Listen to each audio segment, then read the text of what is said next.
Hey bro, what's up?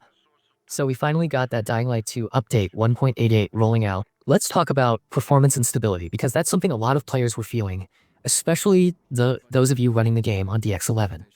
One of the key things this update tackles is that stuttering issue that would happen under DX11, where frames would dip or chug unexpectedly during heavy scenes or after long play sessions. TechLab went in and resolved that, so your runs through the streets should feel a lot smoother when you're under that 8x, which is a big relief if you weren't ready to switch over to DX12 or the latest settings yet. And for people on older gen consoles, there was this weird voxel problem where parts of the environment would look broken or glitchy.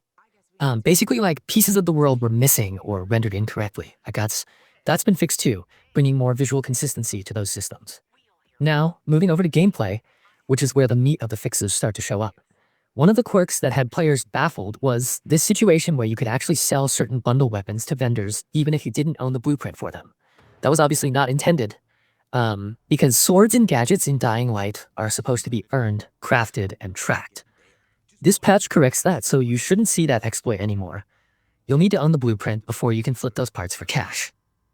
Another gameplay annoyance that's been straightened out was the bounty objectives. There were moments where enemies you dispatched weren't actually being counted toward your bounty count properly. So even if you legitimately cleared the area, the mission would feel like it was dragging on. That's been ironed out, meaning if you kill it, it counts. Plain and simple. There's also a nuanced but cool visual tweak tied to combat immersion. Aiden's hand positioning when his stamina drops was clipping through katana guards in certain moments. If you're a detail nut like me, that little visual break can pull you out of the intensity, so it's nice to see that fixed up. Another odd one was this repeated infection breath animation, triggering in certain indoor areas when you were just walking.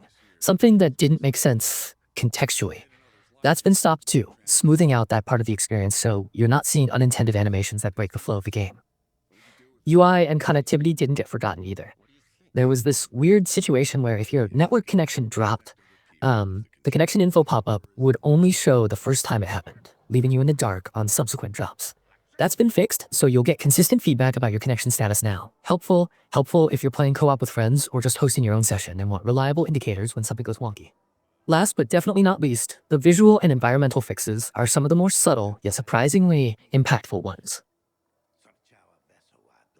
One of the cooler corrections is the restoration of a missing shadow for the Black Hand's bundle pistol. Shadows are easy to overlook, but they do wonders for depth and realism in a survival title like this, so props for keeping that consistent. Speaking of visuals, there were also these weird graphical artifacts showing up as strange reflections along metal edges. Those jiggles and errant glints have now been removed, which helps clean up the look of weapons and metallic surfaces during gameplay. And for fans of the story missions, two environmental bugs that a lot of people reported involve freak rain happening indoors during specific cutscenes. One case was in Frank's room during the quest, A Place to Call Home, and the other was during a pivotal first meeting with Veronica. It was one of those immersion breakers where you're thinking, why is it raining inside in the middle of a conversation?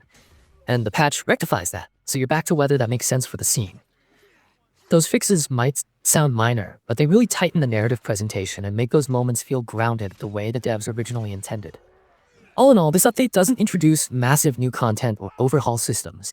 It leans into refinement, and honestly, that's exactly what a lot of veteran players were looking for. Smoothing out stutters, correcting bounties, fixing environment oddities, and making sure you're not seeing weird rain indoors, all chip away at the frustration factor and let the game breathe without distracting holes. If you're jumping back in after a break or powering through missions with your friends, this patch makes the experience generally smoother and more consistent than it was before. Just make sure you've downloaded the latest update on whatever platform you're playing on, because these fixes won't take effect until you install it. Gameplay should feel more stable, visuals will look cleaner, and the little polish bits, like fixing hands clipping through weapons or shadows showing up correctly, add up more than you'd think. That's all the major stuff from this update, and like I said, it's the kind of patch that's less about flashy new features and more about tightening the screws on the core experience. So what's already great stays great.